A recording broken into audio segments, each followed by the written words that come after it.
अशा प्रकारे थोडं थोडं थोडं होतं गोट करता करता होऊन जाईल. असं व्हायला सांगितलं कॅबिन. तुम्ही हात लावा सर्वांनी ना. माझ्या पाठीमागे म्हणजे काय इदं शिवरं दानं द्रव्य दानं अष्टपुरस्कार दानं भोजनं दानं बुद्ध पमुकस्य भिक्खु संघस्य देम द्वितीयंपि तृतीयंपि इदं शिवरं दानं द्रव्य दानं अल्पहार दानं अष्टपुरस्कार दानं बुद्ध पमुकस्य भिक्खु संघस्य देम देम देम. भूत शांत होण्याकरिता आणि आम्ही सर्व मूल परिवार आमच्या परिवारातील आमच्या घरातील सर्व विघ्नाच्या नाशासाठी अखिल विश्वाला सुख शांतीचा संदेश देणारे तथागत भगवान गौतम बुद्ध बोधिसत्व डॉक्टर बाबासाहेब आंबेडकर यांच्या विचारांना प्रतिमेत पंचाम प्रणाम. आज ऐरोली सेक्टर 6 ओंकार अपार्टमेंट ह्या ठिकाणी उपासिका दिवंगत करुणा सुखदेव मुन हे आपल्यातून जाऊन पूर्ण आज 1 वर्ष झालेले आहे आणि त्यांचा प्रथम स्मृतिदिन त्यांच्या कुटुंबियांनी त्यांच्या निवासस्थानी आयोजन केलेले आहे.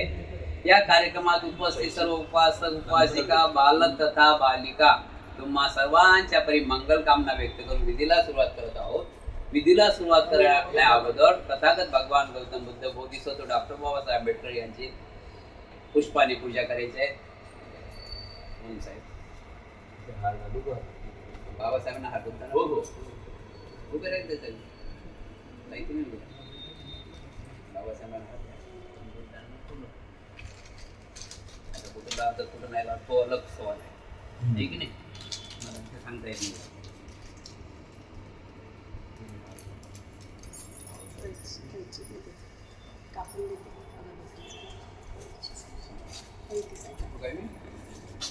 बसते ना नाही ते आता बाजूला बुद्धं नमामि धम्मं नमामि संघं नमामि ओकास वन्दामि भन्ते द्वारतयेन गत सब अपराध क्षमतो मे भन्ते द्वितीयंपि ओकास वन्दामि भन्ते द्वारतयेन गत सब अपराध क्षमतो मे भन्ते तृतीयंपि ओकास वन्दामि भन्ते द्वारतयेन गत सब अपराध क्षमतो मे भन्ते ओकास अहं भन्ते त्रिशरणेन सद्ये पंचशील धम्मं याचामि अनुग्रह कृत्वा शीलं देथ मे भन्ते द्वितीयम्पि अहं भन्ते त्रिसरणेन सद्धि पंचशीलं धम्मं याचामि अनुग्रहं कृत्वा शीलं देथ मे भन्ते तृतीयम्पि अहं भन्ते त्रिसरणेन सद्धि पंचशीलं धम्मं याचामि अनुग्रहं कृत्वा शीलं देथ मे भन्ते यमं वदामि तव देथ नमो तस् भगवतो अरहतो सम्मा सम्बुद्धस्स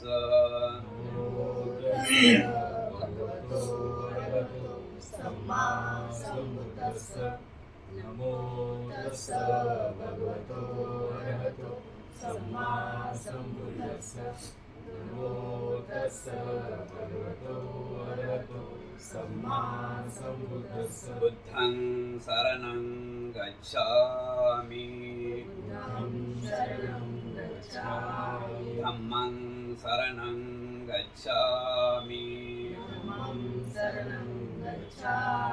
संघं शरणं गच्छामि द्वितीयम्पि बुद्धं शरणं गच्छामि द्वितीयम्पि धम्मं शरणं गच्छामि द्वितीयम्पि संघं शरणं गच्छामि तृतीयम्पि बुद्धं शरणं गच्छामि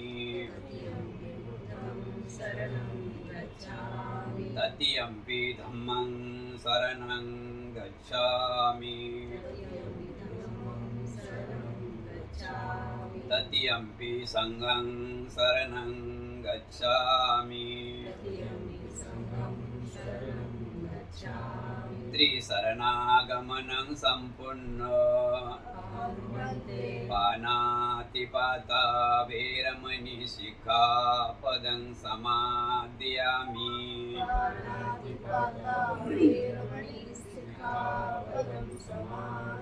अदिन्नादाना वैरमणि शिखापदं समादयामि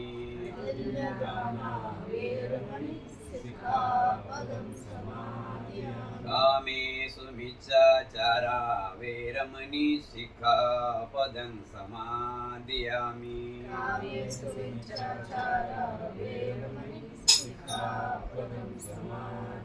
मुसावादा वैरमणि शिखापदं समादयामि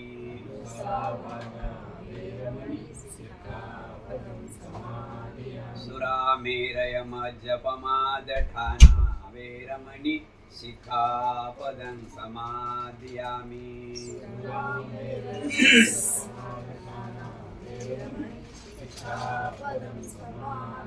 त्रिशरणेन सद्धिं पंचशीलं धम्मं साधुकं सुरक्षितं शीलं तत्त्वापमादेन सम्पादेतव्यम् साधु साधु साधु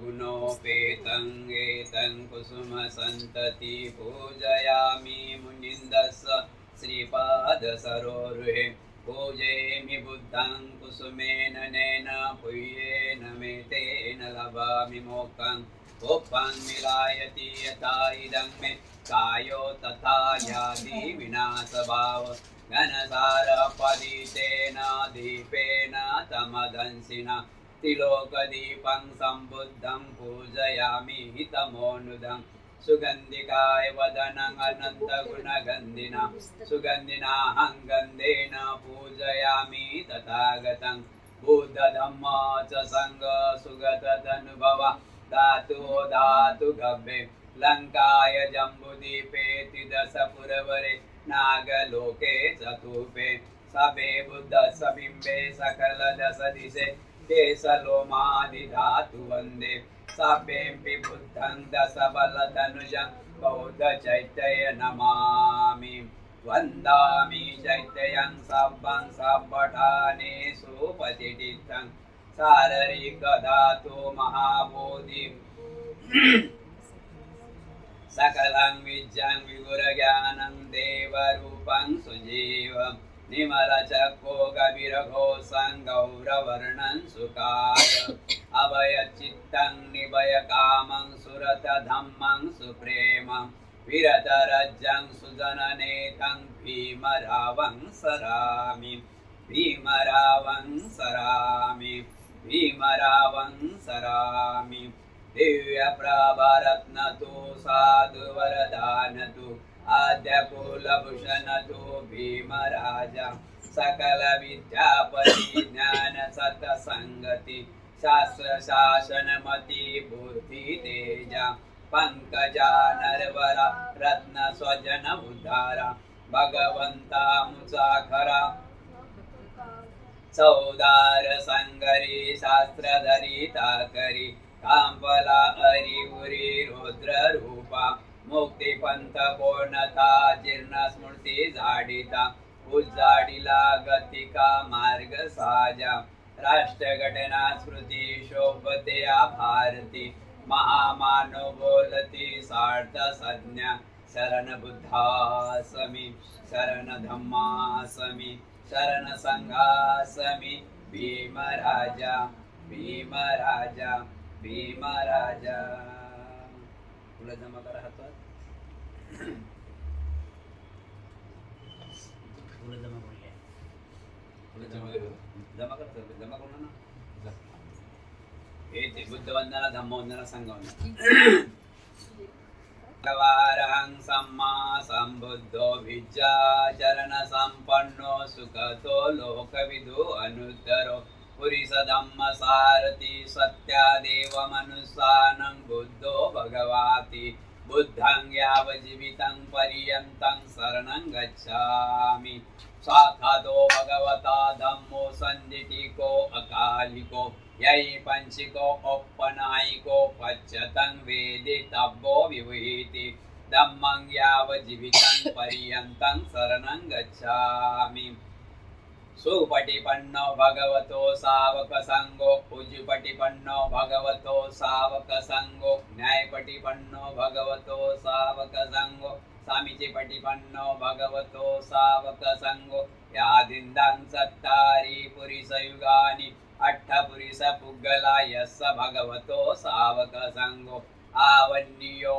पावन्नियो दक्खन्नियो अंजलि करणियो अनुत्तरं पुण्यखेतं लोकसाथि संगं यावज्जीवितं पर्यन्तं शरणं गच्छामि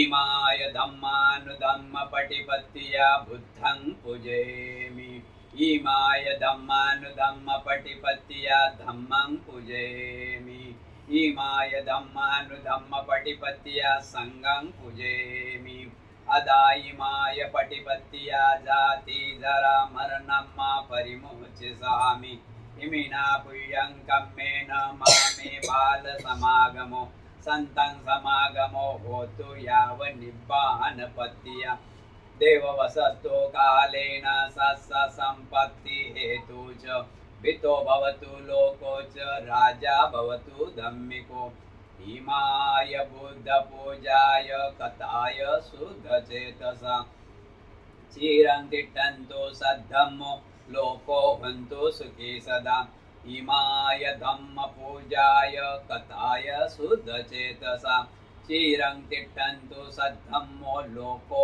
हन्तु सुखी सदा इमाय संगपूजाय कथाय शुद्धचेतसा चिरं तिष्ठन्तु सद्धम्मो लोको हन्तु सुखी सदा साधू साधू म्हणत नाही मला.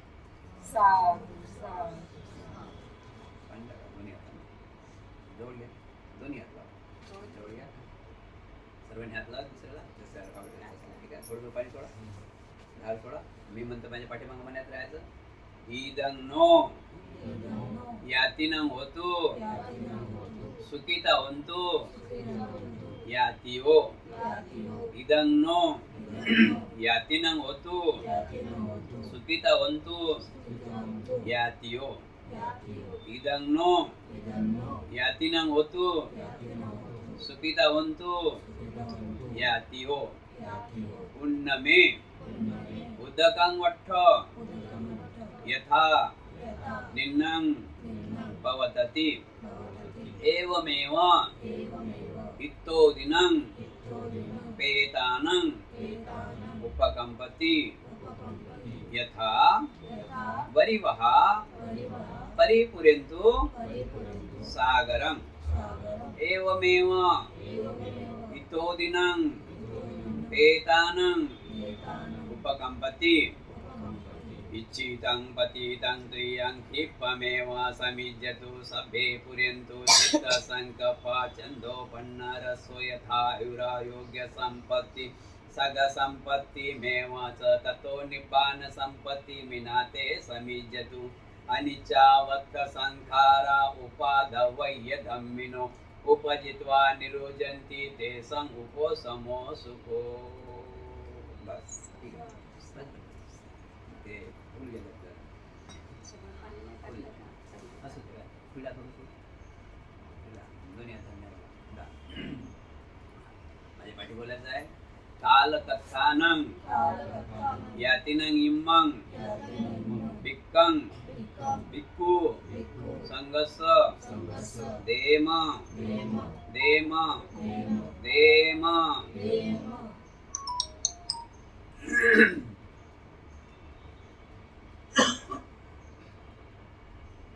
भवतु सर्वमङ्गलं रक्षन्तु सर्वदेवता सर्वबुद्धानुधम्मानुसङ्घानुभावेन सदा स्वस्ति भवन्तु ते इच्छितं पतितं त्रियं क्षिप्रमेव समिज्यतु सभ्ये पुर्यन्तु चित्तसङ्कल्पः छन्दोपन्नरसो यथा आयुरारोग्यसम्पत्ति सगसम्पत्तिमेव च ततो निब्बानसम्पत्तिमिनाते समिज्यतु मंगलो मंगलो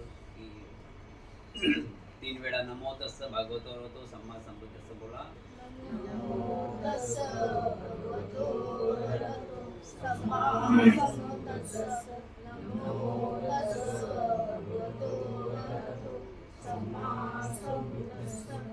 नमो तस्स भगवतो अरहतो सम्मा संबुद्धस्स. कर्णीय मत्थ कुशलेन एतं सन्तं पदं अभिचमे च सको ओजो च सोजो च स्वोच च समृद्ध्वनतिमानि सन्तु सको च सुभरो च अपकिच्छो च सल्लौकवती सन्तीन्द्रियो च निपको च अपगभो कुलेषु अनुनिगिद्धो नच्चं खुद्धं समाचारे किञ्चि एन विभु परे उपवदय्यो सुखिनो वा खेमिना हन्तु सभ्ये सत्या भवन्तु सुखी तथा यांकिञ्चे पानभुत्थत्ति तस्सा वा थावरा वा अनवशेषा दीघा वा ये महन्ता वा मध्यमा रक्षकानुकतुल्ला दिक्ठा वा एव ये दिक्ठा एच दुरे वसन्ति अविदुरे भूता वा सब्भवेशी वा सभ्ये सत्या भवन्तु सुखी तथा न परो परो निकुम्यत्थ नातिमयत्थ कथचिन किञ्चि व्यारोसना पटिगच्छय्य नातिमयच्च दुःखमिच्छय्य माता यथा नियं पुत्रं आयुषा एकपुत्रं मनुरथे एवंपि सर्वभूतेषु मानसं भावय परिमाणं मे तत्स सबलोकस्मि मानसं भावय परिमाणं उत्थं अथो च तिर्या च असम्बन्धं अवैरं असम्पत्त दिट्ठं चरे निशिन्नो वासियानो वायावतस्स विगतमेदु एतं सन्ति अधिष्ठाय ब्रह्मामेतं विहारं इद्धमाहु दिट्ठत्सनुपगब्बा सिल्वा देशनेन सम्पन्नो कामेषु विनेङ्गेदं नहि जातु गब्बचय्य पुनरेतीति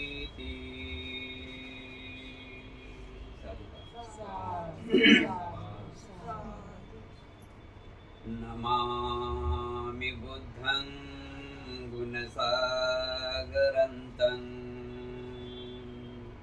सत्या सदा होन्तु सुखी अवेरा कायो जुगुच्छो सकलो दुगन्धो गच्छन्ति सभ्ये मरणम् अहञ्च नमामि धम्मं सुखतेन देशितं सत्या सदा होन्तु सुखी अवेरा कायो जिगुच्छो सकलो दुगन्धो गच्छन्ति सभ्ये मरणम् अहञ्च नमामि संगं मुनिराजसावकं सत्या सदा होन्तु सुखी अवेरा कायो जिगुच्छो सकलो दुगन्धो गच्छन्ति सभ्ये मरणम् अहञ्च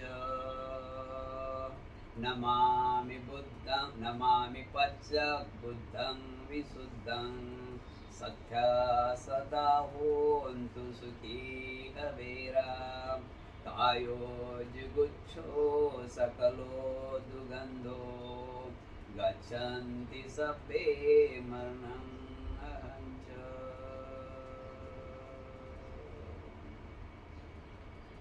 सभे सत्या सुखी होन्तु सभे होन्तु च खेमिनो सबे भद्राणि पसन्ति मा गच्छे दुःखमागमा यानि भूतानि समागतानि भूमानि वायानि व अन्तलिके सवेव भूता सुमना भवन्तु अथोऽपि सकस्तसुनन्तु वासितं तस्माहि भूतानि समेत सभ्ये मेतं करोतं मानुषीय पज्जाय दिवा चरतो चरन्ति वल्ली तस्माहि ने रक्षन्तपमत्ता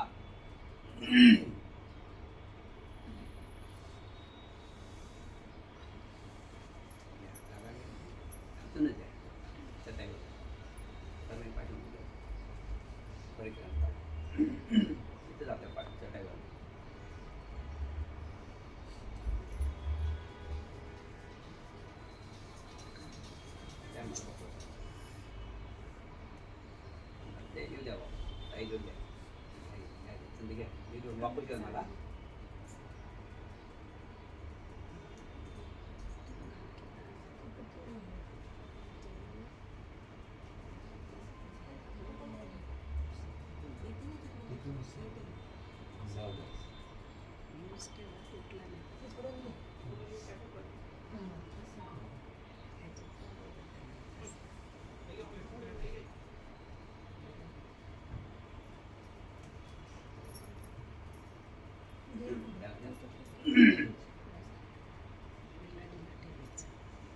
परित्रण पाठ घेतो सर्वांनी 3 वेळा नमो तस्स भगवतो रतो सम्मा संबुद्धस्स शांत मनाने बोलायचं ठीक आहे बोला नमो तस्स भगवतो अरहतो सम्मा संबुद्धस्स नमो तस्स भगवतो अरहतो सम्मा संबुद्धस्स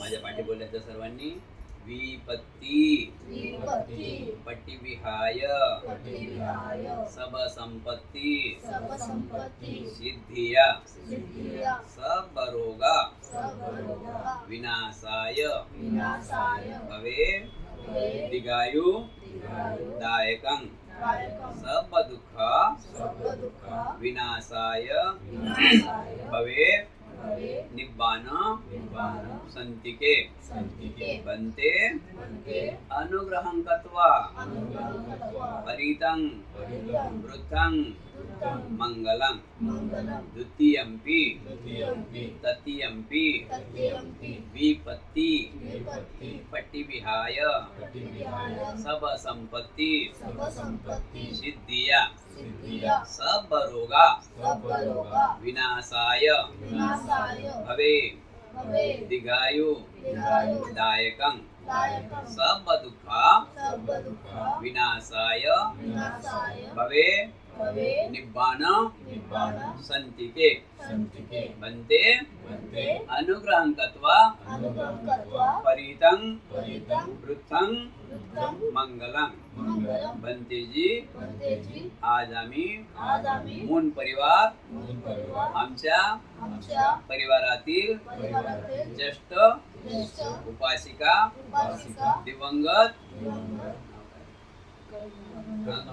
करुणा करुणाताई करुणाताई मून यांच्या यांच्या प्रथम प्रथम स्मृतिदिनानिमित्त स्मृतिदिनानिमित्त त्यांचे त्यांचे 4 महाभूत 4 महाभूत शांत होण्याकरिता आणि आणि आम्ही आम्ही सर्व सर्व मून परिवार मूल परिवार आमच्या परिवारातील आमच्या परिवारातील आमच्या घरातील आमच्या घरातील सर्व विघ्नाच्या नाशासाठी सर्व विघ्नाच्या नाशासाठी सर्व दुःख नाशासाठी सर्व दुःख नाशासाठी सर्व रोग नाशासाठी सर्व रोग नाशासाठी सर्व भय नाशासाठी सर्व भय नाशासाठी सर्व संपत्तीच्या लाभासाठी सर्व संपत्तीच्या लाभासाठी आणि आणि निर्वाण प्राप्तीसाठी निर्वाण प्राप्तीसाठी बंतेजी बन्तेजी परित्राण पाठ परित्राण बोलावा. बोलावा.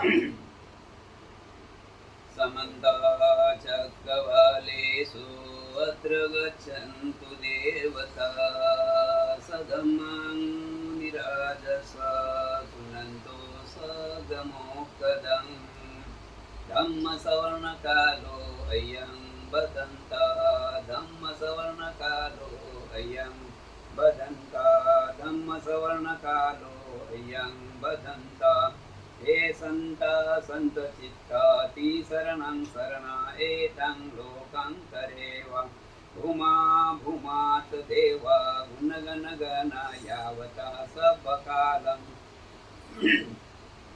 एते आयन्तु देवा वरं कनकराजे मेरुराजे वसन्तो सन्तो सन्तु मुनिवर वचनं स्वत्तु मग सुमगम् सभेषु चक्रवालेषु यक्ष देवाच ब्रहाणु यं अहमी कत्तं पुयं सब संपत्ति साधकं सभेत्तं अनुमोदित्वा समगाशासनरता पमादरहिता वन्तु आरकासु विशेषतो शासन सच्च लोको च रुद्धु भवतु सर्वदा शासन पिच लोको च देवा रक्षन्तु सर्वदा सदिं सुखी वन्तु सभ्ये परिवारे अन्तनो अनिधा सुमना वन्तु सहसभ्ये यातिभिः राजतो वा चोरतो वा मनुष्यतो वा अगणितो वा उदकतो वा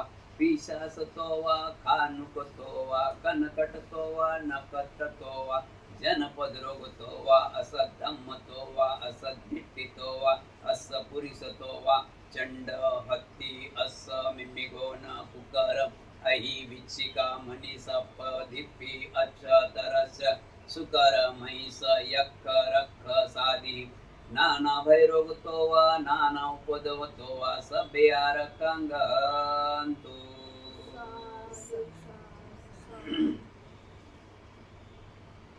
अविद्या पचया संखारा संखारा पचया विज्ञान विज्ञान पचया नाम रूप नाम रूप पचया छडायतन छडायतन पचया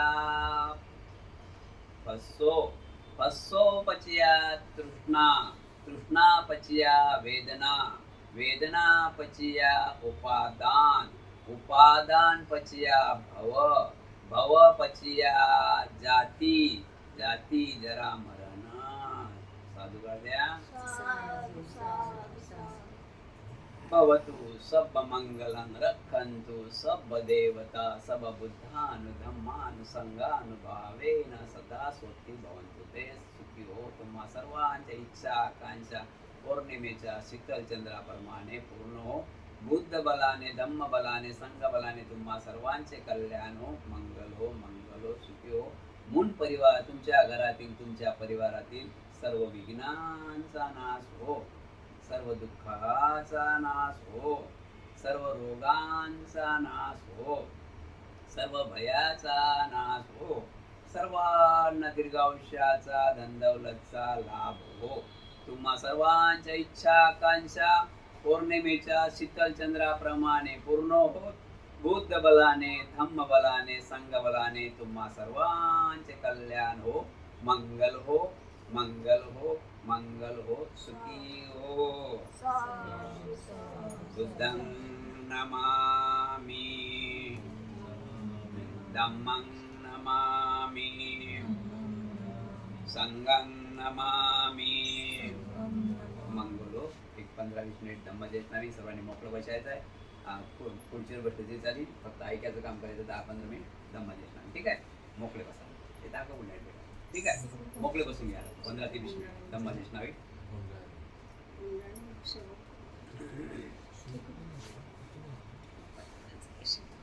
चल बेटा तुला नाही पाहिजे ते पाण्यातून नाही जायचं.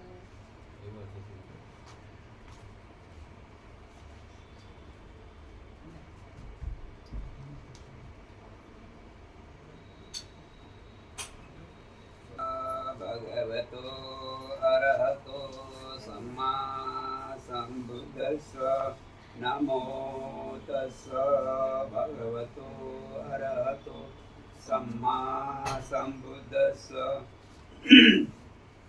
नमो तस्स भगवतो अरहतो सम्मा संबुद्धस्स. सिद्धार्थ गौतम वयाच्या 29व्या वर्षी त्यांना गुरुत्याग करावा लागला. कारण कोणते गुरुत्याग करावा लागला? मेन कारण असं होतं की त्यांनी त्यांच्या 29 वर्षाच्या जीवनामध्ये अनेक संकट पाहिले.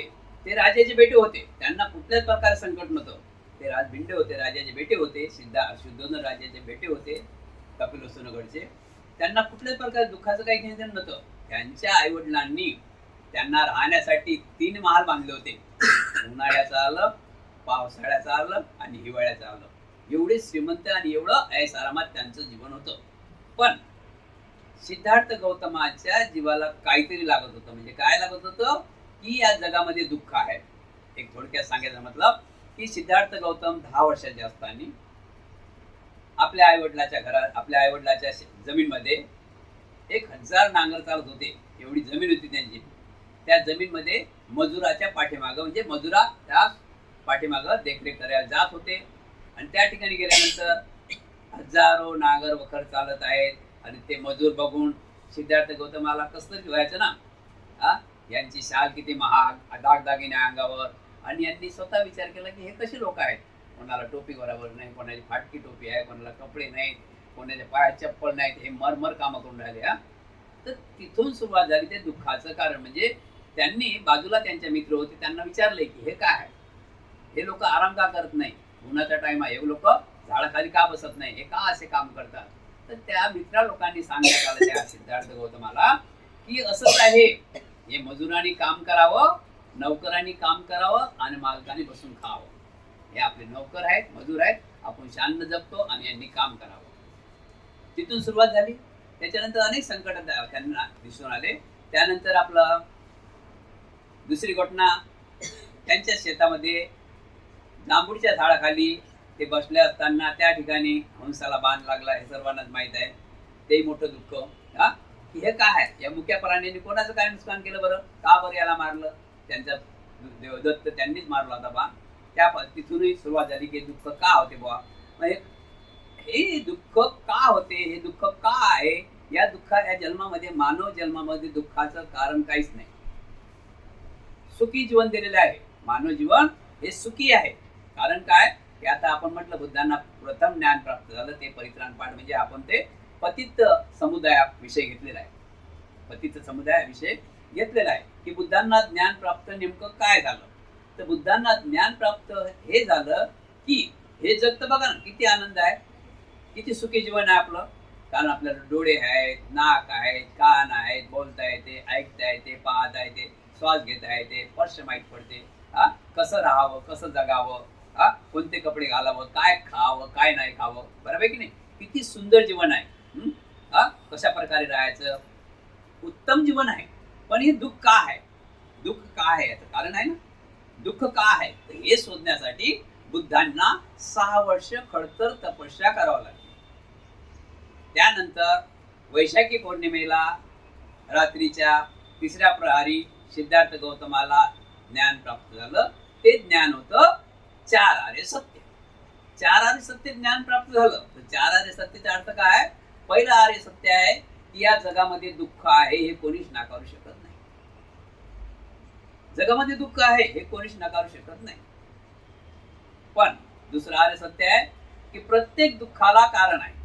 खोकला झाला त्याला कारण आहे, मलेरिया झाला त्याला कारण आहे, कॅन्सर झाला त्याला कारण आहे. म्हणजे अनेक जसं कारण आहे असं दुःख आहे. ठोकर लागली त्याला कारण आहे. म्हणजे जसं दुःख जसं कारण असं दुःख आहे, जसं कारण असं दुःख आहे. दुःख तर आहेच पण त्याला कोणतं तरी निमित्त पाहिजे, कारण आहे. जसं कारण आहे असं दुःख आहे. दुसरं आर्य सत्य. तिसरं आर्य सत्य दिसून आलेलं आहे त्यांना की प्रत्येक दुःखावर उपाय आहे. प्रत्येक दुःखावर उपाय आहे हे तिसरं आर्य सत्य. आणि चौथा आर्य सत्य दिसून आलेलं आहे त्यांना की कुठल्याही प्रकारचं दुःख असतो आमच्यापर्यंत येऊ शकत नाही. कुठल्याही प्रकार दुःख निरोधागामी, म्हणजे त्या दुःखावर सर्व दुःखावर आपण मात करू शकतो. त्याकरिता भगवान गौतम बुद्धांनी सम्यक संबोधी प्राप्त झाल्यानंतर त्यांनी आपलं मानव जीवन सुखी राहण्यासाठी पंचशिलाची निर्मिती केली. हे 5 शिला असं आहेत की जीवन मार्ग जगण्याचा पूर्ण 5 शिलामध्ये आहे. जसे आपण आता पायरी चढत आहोत, 100 पायऱ्या चढायच्या बिल्डिंगच्या, पायरीने पायरी 100 पायऱ्या बिल्डिंगच्या चढायच्या आहेत. पण अशा पहिल्याच 1 2 3 4 5 पायऱ्या दिल्या की ते 5 पायऱ्या चढल्यानंतर 100 पायऱ्या आपण सहज चढू शकतो. मग त्याला पंचशील दिलेले आहे. आपल्याला दुःख मुक्तीचा मार्ग दुःख मुक्त करण्याचा आहे तर आपल्याला पंचशिलाचं पालन करावं लागेल. पहिलं शील आहे पानाती पाता वेरमणी शिक्कापदं समाधी आम्ही. आपल्याला प्राणी मात्रावर दया करावं लागेल, त्यांचं लालन पालन करावं लागेल. दुसरं शील आहे अदिन्न दाना वेरमणी शिक्कापदं समाधी आम्ही. बुद्धाने सांगितलेलं आहे कुठल्याही प्रकारे कोणाची चोरी करायची नाही, कोणाची लुबाडून घ्यायचं नाही. तिसरं आहे कामेषु मिथ्याचारा वेरमिणी शिक्कापदं समाधी आम्ही बेविचारापासून अलग राहायला पाहिजे, बेविचारापासून अलग राहायला पाहिजे. आणि चौथं शील आहे मुसावादा वेरमिणी शिक्कापदं समाधी आपण कोणाशी खोटं बोललं नाही पाहिजे, आपण कोणाची निंदा नालस्ती केली नाही पाहिजे, आपण कोणाची चुगली केली नाही पाहिजे आणि आपण कोणाला खोटं आश्वासन दिलं नाही पाहिजे. 5वं शील आहे सुरा मेरे मध्य पमाद ताना वेरमिणी शिक्कापदं समाधी आपण कुठल्याही प्रकारची कच्ची दारू जे काही नशादारी वस्तू आहे त्याचं सेवन नाही करायला पाहिजे. हे पंचशील आपल्याला मानव जीवनाच्या हितासाठी सुखासाठी निर्मिती केली आहे. त्याच्याही पुढे बुद्ध गेले अजून त्याच्या पुढे बुद्ध गेलेलं आहे की अष्टशील दिलेलं आहे, दशशील दिलेलं आहे, 10 पारमिता दिलेल्या आहे, अष्टांगिक मार्ग दिलेला आहे.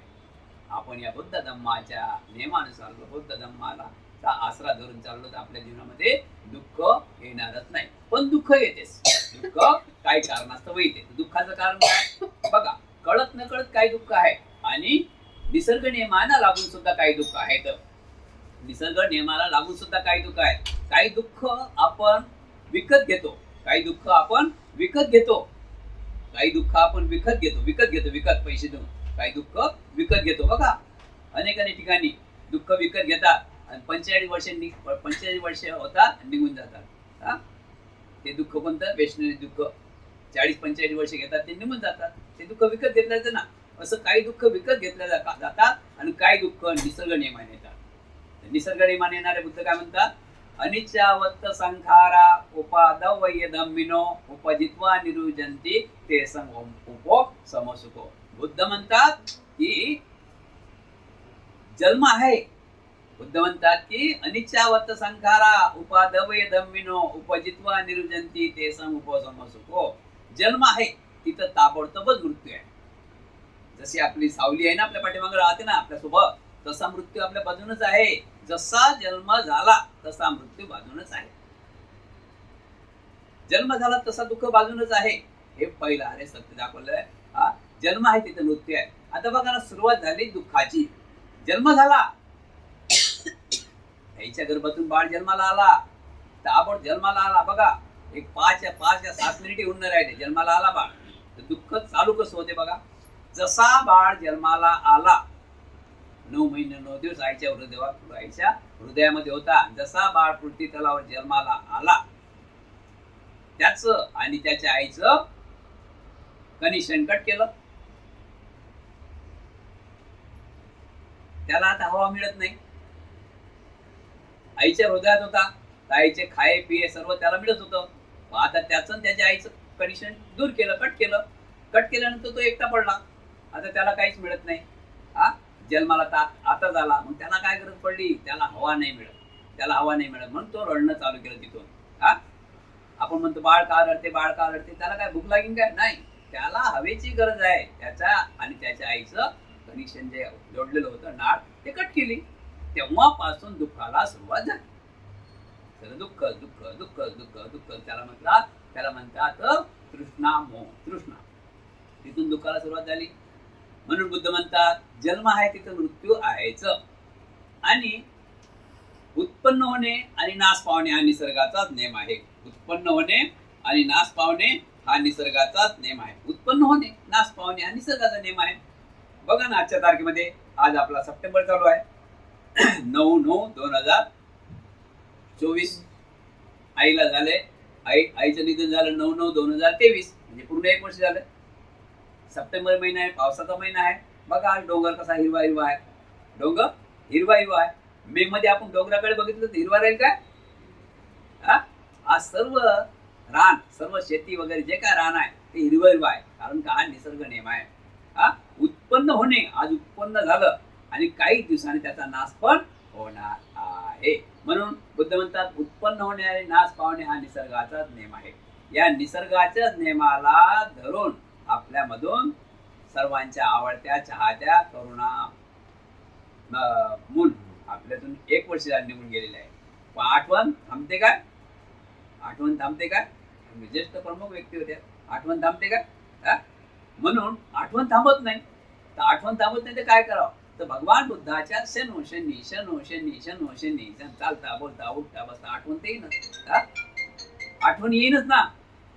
एवढ्या मोठ्या, मला वाटते 70 पर्यंत आहे. 70 आहे ना. तर एवढ्या वयामध्ये काय कमी काम केलं, कमी कष्ट केले असेल का? इथपर्यंत आणून ठेवलं आपल्या तुम्हाला सर्वाला. तर साधे कष्ट केले असतील काय? म्हणजे असं सुख मिळत नाही. आपण आता पहिल्या मालावर आहे या ठिकाणी, असंच आपण आलो नाही. खूप कष्टातून या ठिकाणी यावं लागलं. म्हणून परिवाराला यावं लागलं ना. त्याची आठवण येते की नाही? तर तीच आईची आठवण येते. मग या एवढ्या मोठ्या कष्टाने आपण इथपर्यंत आलेलो आहोत आपल्या आई वडिलाच्या कृपेनं, आई वडिलाच्या श्रमानं. तर त्यांचे काहीतरी पुण्याचं फेड आपण करावं लागेल ना. त्याला म्हणतात पुण्यानं मोदक. पुण्याची फेड करावं लागेल ना. त्याला पुण्यानं मोदक म्हटलं गेलं आहे की त्यांच्या आठवणीला, त्यांच्या करणीला, त्यांच्या कृतज्ञतेला साधुकार देणे, धन्यवाद देणे, अशा प्रकारे. तर म्हणून भगवान बुद्धाच्या धम्मामध्ये हा स्मृती दिन म्हणजे आठवण दिन साजरा आपण करत आहोत. यामध्ये आपल्याला दान द्यायचं आहे. काय दान द्यायचं आहे? आपल्या नातेवाईकांना बोलावून भोजन दान द्यायचं आहे. भिक्षूंना बोलावून चिवड दान द्यायचं आहे. आर्थिक दान द्यायचं आहे. आणि जे काही खरंच गरजू आहेत, जसं उदाहरण आपण मार्केटला गेलो, तिथं डबे घेऊन बसतात काही लोक आहे ना, गोरगरीब आहेत, अनेक प्रकारची परिस्थिती खराब आहे काही लोकांची. तर अशा लोकांना काहीतरी आपल्याकडून दान गेलं पाहिजे. म्हणजे आपण जे दिलं त्यातून त्याचा फायदा झाला पाहिजे. एक उदाहरण, आता एक पावसाचा दिवस आहे, तर आजच्या दिवसाला काय एक 10 छत्र्या घेतल्या, एखाद्या म्हाताऱ्या पुताऱ्या दिलं तर काय बिघडलं? किती चांगलं आहे. ते कुशलकर्म आपल्या आईला लागते, ते कुशलकर्म आपल्या कुटुंबाला लागते. दानाशिवाय बुद्धांनी काही सांगितलं नाही. बुद्ध म्हणतात की तुम्हाला जर सुख पाहिजे तर तुम्हाला एकच काम करावं लागेल. सुख असंच मिळत नाही. तुम्हाला जर सुख पाहिजे तुमच्या कुटुंबाला, तर तुम्हाला 4 गोष्टीकडे लक्ष द्यावं लागते. 4 गोष्टीकडे. 4 गोष्टी कोणत्या? काया, वाचा, मन आणि धन. काया, वाचा, मनाने आणि धनाने तुम्हाला दान द्यावं लागेल. आता या दानाचा मतलब बरोबर समजून घ्या. जर तुम्ही काया, वाचा आणि मन आणि धन, काया, वाचा, मन आणि धन या 4 प्रकारे तुम्ही जर दान देसाल, कोणते व्यक्ती असो, भगवान बुद्धाच्या धम्मामध्ये जाती धर्माला थारा नाही. मानवाच्या हितासाठी, सुखासाठी, कल्याणासाठी हा धम्म आहे. जर या 4 गोष्टीला आपण धरून चाललो, सकाळी डोळे खोलले आणि सकाळी संध्याकाळी झोपेपर्यंत, तर आपल्या जीवनामध्ये कुठल्याच प्रकारे दुःखाला थारा, दुःख आपल्या जवळ येतच नाही. दुःख आपल्या बाजूने थांबतच नाही. जेवढे दुःखात जासान तेवढे दुःख अजून अजून लोटत जाते. उदाहरण की आपण काया वाच्या मनाने स्वच्छ राहिलो, आपण सर्व गोष्टी स्वच्छ राहतो. काया वाच्या मनानेच आपण वाईट राहिलो, तर आपण वाईटच काम करू की नाही? वाईटच काम करू. म्हणून बुद्धाने सांगितलेलं आहे की जर कोण्याही कुटुंबाला, प्रत्येकाला सुख पाहिजे असं कोणाला वाटतच नाही की मला थंडी तापायला पाहिजे, ऐका कोणी म्हणणार की मला हा आजार झाला पाहिजे, मला तो आजार झाला पाहिजे. सर्वांना सुख पाहिजे, पण सुखाचे काही टप्पे आहेत ना. सुखाचे काही टप्पे आहेत. ते सुख भोगण्यासाठी तुम्हाला काहीतरी करावं लागेल. मग काय करावं लागेल? बुद्धाने सांगितलं आहे की 4 प्रकारे गोष्टी तुम्ही सांभाळून ठेवायच्या. 4 प्रकारे दान करायचं आहे. तर कोण्या प्रकारे दान करायचं आहे, कसं दान करायचं आहे? प्रथम दान सांगितलेलं आहे कायाचं दान. कोणी असो, जय भीम साहेब, नमस्कार, जे काय आहे ते नमस्कार, जे समजले की नाही? बोलण्याचं दान म्हणजे आपण आदर काय म्हणतात त्या आदर समोरच्याला. जय भीम साहेब, कसं काय, बरं आहे का, मुलं बाळ, हे सर्वात मोठं दान आहे. आज काय काही द्या घ्यायचं काम आहे? काय ते देवाणघेवाण आहे का काही? जय भीम साहेब, कसं का, मुलं चांगले आहेत काय? ते म्हणतात का पहिले 100 रुपये द्या, नंतर सांगतो मुलं चांगले आहेत की नाही. हे पहिलं दान आहे. तर हा आपला, तुम्ही समोरच्याला आदर करसाल तर नक्कीच आपला आदर झाल्याशिवाय राहत. आणि त्यामुळे काय, मन स्वच्छ होते. जिथं मन स्वच्छ आहे तिथं कुठल्याच प्रकारे दुर्घटना घडत नाही. तर हे पहिलं दान कायाचं दान. उदाहरण अजून कायाचं दान आहे. थोडक्यात माझ्या हिशोबाने सांगतो सर, की आपण रस्त्याने निघालो आणि एक म्हातारा या बाजूनी रोड आहे, त्याला त्या बाजूने जायचं, रोडच्या बाजूने म्हातारा काठी हाती गेलाय. मुंबई वस्ती आपल्याला माहित आहे ना. आपलं कायचं दान द्यायचं आहे, त्याला 2000 रुपये दिले तर चालेल का दान? तिथं दान 2000 कामीन काय नाही. तिथं काय दान कामीन कायचं म्हणजे त्यांची काठी धरून, त्यांचा हात धरून या बाजूने किनाऱ्यावर त्या किनाऱ्यावर न्यायचा, रोडच्या बाजूने. बरोबर आहे की नाही? सर्वात मोठं दान झालं. लागला का पैसा इथं? दुसरं दान आहे वाचेचं दान. आपली वाचा कशी असली पाहिजे? मधुर असली पाहिजे. आपल्या वाच्यामुळे कोणाचं नुकसान, आपल्या शब्दामुळे कोणाचं नुकसान झालं नाही पाहिजे. शब्द अशी आहे, तलवारीची धार आहे. शब्द एका बाजूने तलवारीची धार आहे, एका बाजूने मिठाई आहे. मग आपण आपल्या जबेमध्ये काय ठेवायला पाहिजे? मिठाई ठेवायला पाहिजे ना. आपण जेवढं चांगलं लोकांशी बोलसान तेवढं चांगलं होईल. आपण वाईटच लोकांशी बोलसान तर आपल्या जरी कोणी येईल काय? नाही येणार ना. म्हणून आपण वाचाचं दान. दुसरी गोष्ट, आपण कोणाची चुगली चहाडी नाही करायची, कोणाची निंदा नालच नाही करायची, कोणाला खोटं आश्वासन द्यायचं. अशा प्रकारे तिसरं वाचाचं दान सांगितलेलं आहे. आणि मनाचं दान, काया वाचा आणि मनाचं दान. आज आपण ज्या ठिकाणी आहोत त्या ठिकाणी आभार मानला पाहिजे. ज्या ठिकाणी आहोत त्या ठिकाणी आभार मानला पाहिजे. आणि तुम्हाला जर पुढे जायचं आहे तुम्ही विचार करायला पाहिजे. एक उदाहरण घेऊया की एक बाजूनी एक झोपड्यात राहते माणूस. एक झोपड्यात राहते, चटाई वगैरे टाकायला झोपड्यात राहते. ते त्याचा बंगला आहे. बरं, तो त्याचा बंगला आहे. आणि समोर आपण या ठिकाणी टावर मध्ये राहतो, हे आपला बंगला आहे. प्रत्येकाचा आपापला बंगला आहे. मग त्या टावेरवाला सोसायटीमध्ये आलेला व्यक्ती आणि तो खालचा छोट्या मोठ्या घरात राहणारा व्यक्ती. तर छोट्या मोठ्या घरातला राहणाऱ्या व्यक्तीनं उदाहरण बघू आपण थोडक्यात, की या टावरकडे बघितलं, या रूमकडे बघितलं, तर या रूमकडे बघितलं तर येऊ शकेल काय? तो मनात जडून राहील ना, मी कसा आहे इथं, ते कसे लोक आहेत, माझं घर गळून राहिलं, ते खूप छान जगत आहे. तर ते तुझ्या कर्मान आहे, तुझ्या ते कर्मान आहे. इथं येणाऱ्यांना विचारा किती कष्ट लागले. पुढची अशीच भेटते काय? पुढची किती कष्ट लागले? अरे बेटा, तू कष्टच करणार नाही, बुद्धाच्या धम्माच्या मार्गाने चालणार नाही, तुझं मंगल कसं होईल? अशा प्रकारे आपण मनानं स्वच्छ राहायला पाहिजे. कोणापर्यंत आपल्या मनामध्ये कोणापर्यंत वैर नसली पाहिजे. कोणाच्याही आपल्या मनामध्ये कोणापरीही मैत्री वैर नसलं पाहिजे. सर्वांपरी मैत्री असो. तो सुखात आहे, तू सुखात आहे, तो त्या ठिकाणी, तू त्या ठिकाणी. तुम्हाला जर पोचायचा आपण प्रयत्न करा, आपल्याला जर पोचायचा आपण प्रयत्न करावा ना. प्रयत्न केल्याशिवाय काही मिळत नाही. चौथी गोष्ट आहे आर्थिक दान, म्हणजे पैशाचं दान. आता पैसा म्हणजे भोजन दान आलं. आज आपण बघतो, आता बघा हिवाळा चालू होणार आहे मुंबईमध्ये. आपण सर बघतो व्हॉट्सअपवर जास्त करून की हिवाळा चालू होणार आहे. काही गुजराती, मारवाडी जे काही दानदाते लोक आहेत, ते काय करतात की चादर सतरंजा घेतात. रोड फुटपाथीवर लोक झोपेल असतात, ते त्यांना बोलत नाही. ते झोपेल असतात, त्यांच्या अंगावर चादर टाकतात. ते फोटो काढत नाही, ते फोटो काढत बसत नाही. मी चादर अंगावर टाकतो तू फोटो काढ म्हणून. ते फोटो काढत बसत नाही. ते असे दान देतात. कोणा चादर, सतरंजा, कोणाचे पाण्याचे बाटले, कोणाचे खाऊ, असे अनेक दानदाते आहेत की ज्यांना धम्म कळला ते दान देतात. ते सुखी आहेत. म्हणून आपल्या परीनं दान किती दिलं हे महत्वाचं नाही, पण दान देणे गरजेचं आहे. दान आपण देतो काय? दान आपण देतो काय? दान आपण कपाट खोलून दान देतो काय? नाही. दान आपण पाकिट खोलून दान देतो. ज्यांनी कपाट खोलून नाही, ज्यांनी प्रॉपर्टी दान दिली त्यांचं आज नाव निघत आहे. राजा सम्राट, त्यांनी आपली मुलगी दान केली, संघमित्रा, मुलगा दान केला आणि सर्व प्रॉपर्टी दान करून 84,000 लेण्या आमच्या भिक्खू लोकांसाठी बांधून ठेवल्या आहेत की त्या ठिकाणी भिक्खू निर्माण राहतील आणि या समाजाला चांगली दिशा देतील, सर्वांचं मंगल करतील. त्यानंतर जेतवन अनाथ पिंडक श्रावस्तीचा सुदत्त नाव होते त्यांचं. त्यांना अनाथ पिंडक म्हणत, त्याला ते दानदाते होते म्हणून त्यांनी 64 एकर जमीन आहे. ते जेतवन आजही अस्तित्वात आहे श्रावस्तीमध्ये. 64 एकर जमीन आहे. ते त्यातली काहीतरी 9.5 किंवा 10 एकर किंवा 12 एकर जमीन सोनं आथरून त्या जेताची दान घेतली, जेताची विकत घेतली. आणि जेताला माहित पडलं की हे काय चाललं. जेताला जमीन विकायची नव्हती. ते जमीन खूप छान गावाच्या बाजूने होती ना, खूप रमणीय स्थळ होतं. ते त्याला विकायची नव्हती. पण सुदत्तांनी हट्ट धरला की मला ही जमीन पाहिजे.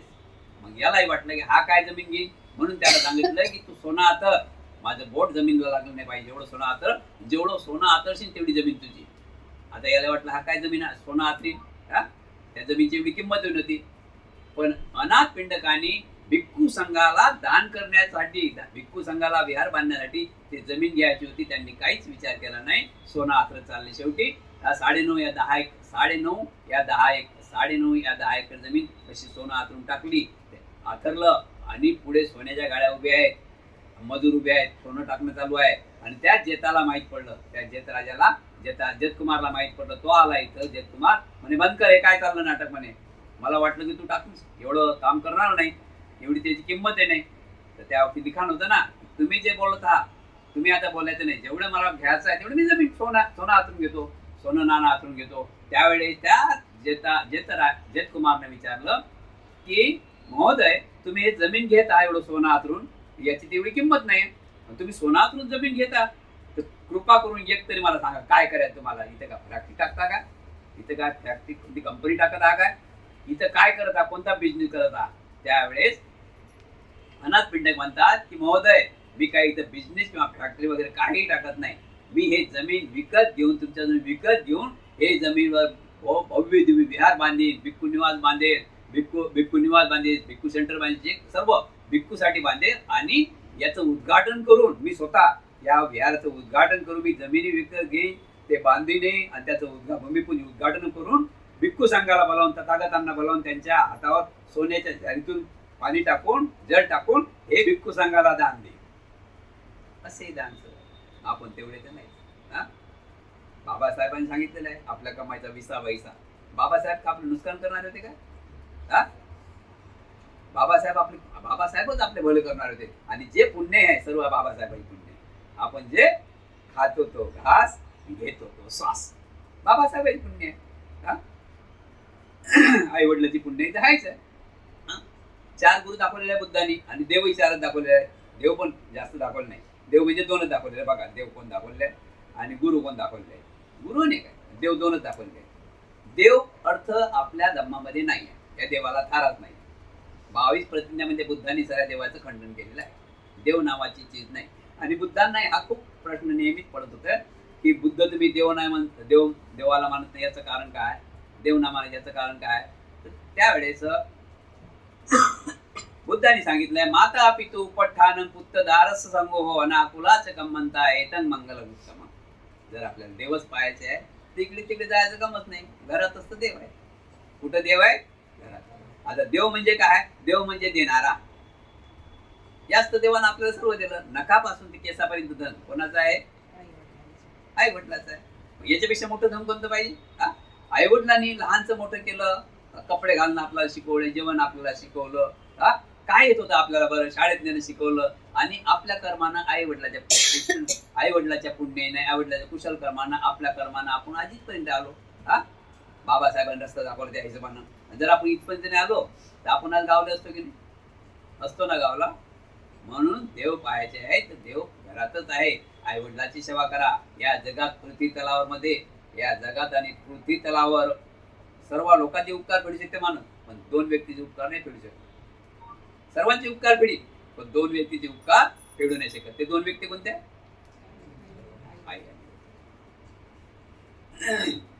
आई आणि वडील, 2 व्यक्ती. तर बघा आजच्या जमान्यामध्ये काय झालं, बोधकथा. तर आजच्या जमान्यामध्ये काय झालं की सर्व पैसा आला. पैसा सर्वात मोठा झाला. पूर्वीच्या जमान्यामध्ये पैशाला मानत नव्हते. 40 कुटुंब एका ठिकाणी राहत होते. 12 13 भाऊ. आता तेवढे भाऊ पण नाही. किती भाऊ?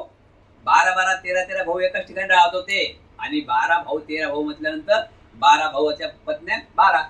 मग एका प्रत्येकी 2 3 मुलं जरी झाले तर किती? मला सांगा बरं, आता विचार केला पण. 12 3 36. म्हणजे किती मोठ वाढले ना आता. 12 12 24 आणि 12 36 12 पण 60 लोक झाले ना 60. म्हणून साहेब एका ठिकाणी म्हणजे पंगत बसी जेवणाची.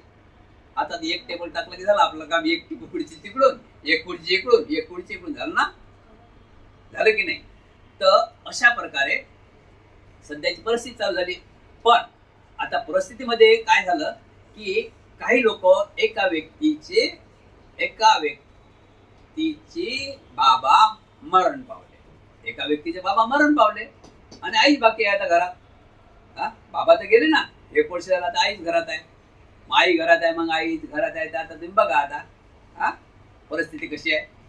आई तिथंच बस, आई तू तिथंच बस, दे ग आईला जेवण. समजणार? भाषा समजून द्या ना. बघा, नजर, मी सांगतो फक्त नजर फिरवा तुम्ही. अशा अनेक ठिकाणी आईला जेवण दे.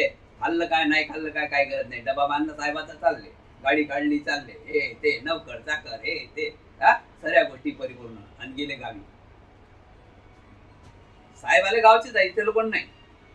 साहेब आहेत गावचेच. जे ते साहेब आहेत ना आपल्या मुंबईले, सगळे गावचे जाऊ. आपण गावचे जाऊ ना. मला वाटतं तुमचं गाव नागपूर, तेच विदर्भ. तर आपण गावचे झालो. प्रश्न काय पडला, इकडे आल्यानंतर सर बदललो ना आपण. मुंबईमध्ये आल्यानंतर सर बदल झाला. मग आपण गेलो गावी. आपण हे मुंबईचे वस्ती, मुंबईवाले गेले ना गावी जावं लागेल ना. नातं कसं सोडाव? गाव ते गाव. गावी गेल्यानंतर मग त्या गावची राहणीमान, हे पण लक्षात ठेवा. गावाची राहणीमान, आपली मुंबईची राहणीमान अलग आहे ना. फरक आहे ना. 100% फरक आहे की नाही? आहे ना. गावची राहणीमान आहेत, आपली राहणीमान आहेत. खाण्यापिण्यात सुद्धा सगळ्या गोष्टीत म्हणा आपल्याला खूप फरक आहे. तर त्यामुळे गावचे लोक पाहून राहिले. गावचे लोक पाहतात, क्या बात आहे. आता चांगला आहे तर वाहवा करतीनच ना. जिथं चांगला आहे तिथं वाहवा करते ना. बेट्याच्या हातात चैनी, गळ्यात अमूक डमूक, सोनं नाणं, ताई साहेबाच्या अंगावर सोनं नाणं, सर्व दागिनं, सर्व गोष्टी परिपूर्ण. आणि आई आपली एका लुगड्यात राहते. काय आईला 2 चपात्या दिल्या, सकाळचा नाश्ता संध्याकाळनं बसले आपली एका खुर्चीवर किंवा एका चटाईवर बसले आपले. तर काही लोकांनी त्या व्यक्तीला विचारलं की बाबा तुम्ही मुंबई म्हणजे चांगल्या प्रकारे राहता, तर आईवर थोडं लक्ष देत जा. आम्ही कुठपर्यंत सांभाळावं. तुम्ही पैसा जरी पाठवता 2000 4000, पण 2 महिने भेटी द्यायचा. बरोबर आहे की नाही? अशा प्रकारे. तर त्या व्यक्तीला राग आला ना. म्हणजे तुम्ही असं कसं बोलता? गावच्या नात्याने काका वगैरे म्हणत असतात त्या, आणि काका लोक जास्त बोलतात. वरिष्ठ आपल्याला की काय रे बेटा तू मुंबईला गेला नोकरी लागला हे झाला ते झाला आणि आईकडे लक्ष देत जाय. आता ह्या म्हणतात साहेब म्हणून आम्ही तर लक्ष देतो 2000-4000 का पाठवतो सुखादुखाला पैसे पाठवतो. हा अरे काय तेवढ्या नव्हते गावची भाषा आहे ना काय तेवढ्या नव्हते बेटा तेवढ्यानं काय तू आई वडिलाची उपकार भेटशील काय आईची उपकार भेटू शकते का तू. आता या व्यक्तीला राग आला ना राग आला ना काय म्हणे असं कसं बोलता म्हणे तुम्ही आईचे उपकार भेटत नाही. हा दर महिन्याला म्हणे मी जे काय ते करत राहतो आईचे उपकार अजून काय आईचे उपकार भेटू आईला राईट टाइम जेवण आहे खाना पिना जे काय आहे ते आहे सर्व गोष्टी बरोबर आहे. हा मी आईचे उपकार काय राहिले म्हणे माझी बाकी. ते काका बोलले की बेटा तू कितीही मोठा साहेब बोल कितीही बोल पण आईचे बाबाचे उपकार कोणीच फेडत नाही कोणीच फेडू शकत नाही. त्यानंतर यांना राग आला आले घरी आले एकदम घरी आल्यानंतर बोलतात आईला आई मला गावचे लोक अमुक व्यक्ती बोलले मला असे की तुझे उपकार फेडायचे आहे तुला काय कमी आहे 3-4 साड्या आणून ठेवल्या लुगडे वगैरे. हा तुला खाना पिना टाइम भेटते हे भेटते ते भेटते तुझे उपकार कोणते फेडायचे आता. आई म्हणे बेटा त्यांचं काय ऐकतं आई म्हणे बेटा त्यांचं काय ऐकतं. हा तू चांगलं काम करू नाही म्हणे लोक मला बोलतात. दुसऱ्या दिवशी तेच बोलले तिसऱ्या दिवशी काही लोक बोलतात ना आता बरोबर आहे ना. आईच्या अंगावर बरोबर लुगडंच नाही आणि सुनबाईच्या अंगावर पैठणी ते बोलणार नाहीत का लोक बोलतील ना साहजिकच ना बोलणारे. ते बोलले की बेटा असं नाही. मग आला घरी तो व्यक्ती रागात आला आई घरी होतीच गेला रागात म्हणे आई सांग म्हणे तुझे उपकार फेडायच्यात मला काय उपकार फेडू. आता आई म्हणे काय आईला का पैठणी पाहिजे का आईला का सोनं नाणं पाहिजे का तुम्हीच तर सोनं नाणं आपण सोनं नाणं आईचे सोनं नाणं आपण जाऊन आईचे आता आईला काय पाहिजे. पण माणसाला राग आला ना नाही म्हणे तुझे उपकार ते फेडायचेच आहेत आई किती म्हणे बेटा तू असं काही बोलू नको बेटा तू काही बोलू नको. हा तू कोणते माझे उपकार फेडायचे राहिले म्हणे नाही सांग म्हणे गावचे लोक काका वगैरे मला बोलतात तुझे उपकार फेडायचे आहेत सांग म्हणे. शेवटी आता आईलाही वाटलं की आता बेटा आपला काही ऐकून नाही राहिला. आईने सांगितलं म्हणे बेटा जाय तुला माझे उपकार फेडायचे आहेत ना तर एक काम कर म्हणे सांग म्हणे काय काम. हा पाठीमागाला गोडाऊन देऊ काय ते तू दुकान तुझ्या नावावर करू काय ते प्रॉपर्टी घेतली तुझ्या नावावर करू काय हिरानंदीचा ब्लॉक तुझ्या नावावर करू काय. बेटा आता 15 ब्लॉक हिरानंदीच्या नावावर केले तर आईच्या काय कामाचे आहेत का. पण साहेब आहेत ना तुला काय पाहिजे सांग कोणतं तू काय तुला काय प्रॉपर्टी तुझ्या नावावर करू आता काय तुझ्या नावावर करतं. हा आई बोलली वैतागली म्हणजे बेटा तुझं ते कोणतंच माझ्या नावावर नाही पाहिजे फक्त माझं एक काम कर तू जास्तच बोलतो ना उपकार फेडायचे आहेत एक काम कर सांग म्हणे. हा बेटा म्हणे सांग काय उपकार फेडायचे आहेत तर म्हणजे बेटा फक्त एक रात्र तू माझ्याजवळ झोप. आता 8 वाजता जेवण झालं की 8:30 वाजतापासून 8 वाजता जेवण येतं संध्याकाळचं 8:30 वाजतापासून सकाळी 8 वाजेपर्यंत म्हणजे 12 घंटेच ना 8 ते 8. फक्त एक रात्र माझ्याजवळ झोपा नाही बेटा म्हणजे तू माझ्या उपकाराची फेड करशील. आता या बेट्याला वाटलं हा एक रात्र आईजवळ झोपायला काय टाइम लागते. जेवण खावण केले आणि बेटा आला आईजवळ झोपायला. आता आईची तेच खाट जे खाट आहे तेच ना जे बिछाना आहे तोच. आला बेटा म्हणे आई आलो मी झोपायला झोप म्हणे. झोपला बेटा जरा आई बेटाला झोप लागायला आली आईने दिला धक्का बाळा जरा उठ मला तहान लागली. एक गिलास पाणी आण. बेटा उठला आणि एक गिलास पाणी आणलं भरून. घे म्हणे आई अधिक झोपला. आईने काय केलं झोपू दिलं बाळाला बेट्याला आपलं झोपू दिलं म्हणजे अंग टाकू दिलं आणि एकच घोट आई पाणी पिली. किती घोट एक घोट पाणी पिली सर्व त्या गिलासचा गिलास तो झोपत होता त्याचं टाकून दिला. अगं आई हे काय केलं वल केलं म्हणे बेटा मी थरथरी सुटून राहिली माझ्या अंगाला सांडला गेला जाऊ दे थोडा सरकला तिकडे बेटा झोप्याला लागला. अजूनही आईने बघितलं की आता झोप्याचा मूळ म्हणजे आता झोपत आहे हा.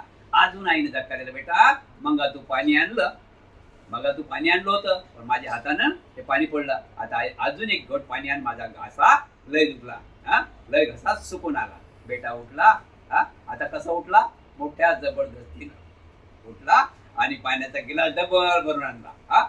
आईने तरी तसंच तोही गिलास तसाच केला. आता अजूनही जास्त पाणी टाकलं. आता थोडंच बाकी राहिलं खाटीवर. खाट थोडीच गोली केली ना खाट थोडीच बाकी आहे ना. तर मग करता अधिक झोपला. काय केलं आई आई म्हणे बाबा मी काय करू माझा हात सटकला. हात तर तरी सुटली निघाला. आधी आईनं अजून जरा झोपू दिलं आणि बेटा आता ते दोन्ही गेला सांडले, आता तू एकच टाइम पाणी आण, मग मी तुला उठवणार नाही बेटा. माझ्या बाळा झोप थापटलं, एक टाइम उठ. हा, एक टाइम उठ, मला तू एक गिलास पाणी आणून दे, मग मी तुला उठवणार नाही, रातभर झोप. मग यानं काय केलं आता या बेट्यानं, हा, तो गिलास अजून ठेवला, मोठा गडवा घेतला. हा, गडवा घेतला ना, तर गडीगडी आई मागित काय मतलबच नाही आणायचं. गडवा घेतला आणि आईने म्हणे आता हे घे आई पाणी, मला चांगलं झोपू दे. झोपू दे म्हणा मला, आता 3 वाजून रात्रीचे, हे पाणी घे गडवा भर आणि मला झोपू दे. आईनं ठीक आहे बेटा झोपतो, आता तुला उठवणारच नाही. आणि तो आईनं पाणी एक घोट घेतला आणि सर्वात पाण्याचा गडवा सारा बिछाना चोरा गेला. उठला रागात बेटा, उपकार फेडायला गेला होता आईचे. उठला रागात, म्हणे हे काय लावलं म्हणे आई, तुला समजते की नाही काही. त्यावेळेस आई म्हणे बेटा मला समजत नाही म्हणून तू एवढा मोठा आहेस, एवढा मोठा, मला समजलं तर एवढा मोठा कसा काय झाला असता. मला समजलं नाही बेटा, तू माझे उपकार फेडायला आला. हे काय लावलं म्हणे, कोणते उपकार, हे काय. हा, तू पाणी टाकत गेलं, मी कुठं झोपू, मी कुठं झोपू म्हणे. आता भाषा बदलली. हा, कुठं झोपू. तर त्यावेळेस आई म्हणे बेटा मला समजत नाही, ज्यावेळेस तू येऊ होता ना त्यावेळेस तू येऊ करत, मी तुला ते तिकडे लोटो आणि त्या ठिकाणी झोपो. समजलं ना. येऊ ज्यावेळेस तू सू करत त्यावेळेस मी त्या सुवर झोपत होती आणि तुला हे कडत होती. हा, म्हणून कुठल्याच प्रकारे कोणीच आई वडिलांचे उपकार करू शकत नाही. जगात उपकार आई वडिलांचे फेडणारं कोणीच नाही. नकापासून तर केसापर्यंत जण 5.5 फूट 6.5 फूट हे सर्वजण आई वडिलांचे आहे. आणि आपल्या कर्तव्याने आपलं पुण्य आहे ना, आपण इथपर्यंत आलो. हा, जन्म देतात, जन्म देणार आहे म्हणून काय जन्माची साथी कोणी आहे काय, कर्म आपल्याला घडवा लागेल. कर्म आपल्याला घडवा लागेल. जन्म आई वडिलांनी दिला, पण कर्म आपल्याला घडवा लागेल. तरी त्यांनी आपल्याला कर्माच्या बाजू दाखवलेल्या आहे. म्हणून अशा प्रकारे या परिवारांनी आईच्या नावास्तव मूर्ती दिन म्हणजे प्रथम आठवण देऊन या ठिकाणी भिक्खूला बोलावून, शिवर मी आणून ठेवलेलं आहे, भिक्खूला बोलावून दान देऊन दानाचे कार्यक्रम ठेवलेला आहे, भोजन दान ठेवलेलं आहे. आणि सर्वांनी तिला इतिहास घ्यायचा आहे. कमीत कमी 1 वर्षातून तरी आपल्या आई वडिलाची पुण्यानुमोदन करत राहायला पाहिजे. 4 लोकांना माहीत पडायला पाहिजे, आज गावाला माहीत पडायला पाहिजे. आपला द ग्रेट धम्मा आपलं युट्यूब चालू आहे. आज कुठं जाईल ते पुरा भारतभर महाराष्ट्रभर चाललं आहे ना, भारतभर महाराष्ट्रभर चाललं. म्हणून आईवडिलाचे उपकार कोणी फेडू शकत नाही. आणि आईवडिलाचे उपकार फेडण्याची आपण जाण ठेवली पाहिजे. बघा आपण जसे वागू तसं पाठीमागलं ब्रॅकेट होणार आहे, यात काही शंका आहे काय. आपण जसं करू तसं आपला संस्कार आपल्या घरामध्ये निर्माण होणार आहे. तर या धम्मदेशने तुम्हा सर्वांचं कल्याण हो, मंगल हो, मंगल हो, सुखी हो.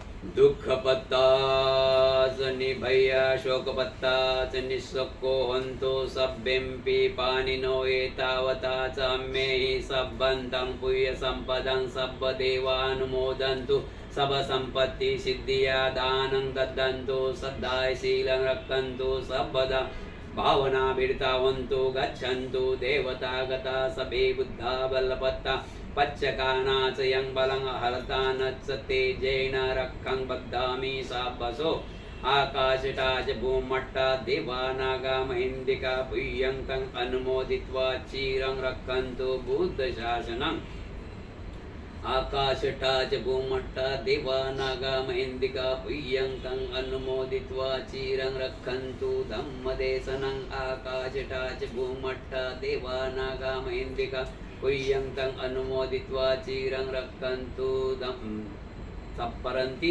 सब्बतियो विवजन्तु सब्बरोगो विनशतु माते भवन्तवन्तरायो सुखी दीर्घायुको भवतु सब्बमङ्गलं रक्षन्तु सब्बदेवता सब्बबुद्धानुधम्मानुसङ्गानुभावेन सदा स्फूर्ति भवन्तु ते इचितं पतितं तुयं क्षिपमेव समिज्यतु सभे पुर्यन्तु चित्तसङ्कप्पा छन्दोपन्नरसो यथा आयुरायोग्य संपत्ति सग संपत्तिमेव स ततो निब्बान संपत्ती मिनाते समेज्यतु. मुन परिवार तुमच्या घरातील तुमच्या परिवारातील सर्व विघ्नांचा नाश हो, सर्व दुःखाचा नाश हो, सर्व रोगांचा नाश हो, सर्व भयाचा नाश हो, सर्वांना दीर्घायुष्याचा धनदौलतचा लाभ हो. तुम्हा सर्वांच्या इच्छा आकांक्षा पौर्णिमेच्या शीतल चंद्राप्रमाणे पूर्ण हो. बुद्ध बलाने, धम्म बलाने, संघ बलाने तुम्हा सर्वांचे कल्याण हो. मंगल हो, मंगल हो, मंगल हो, सुखी हो.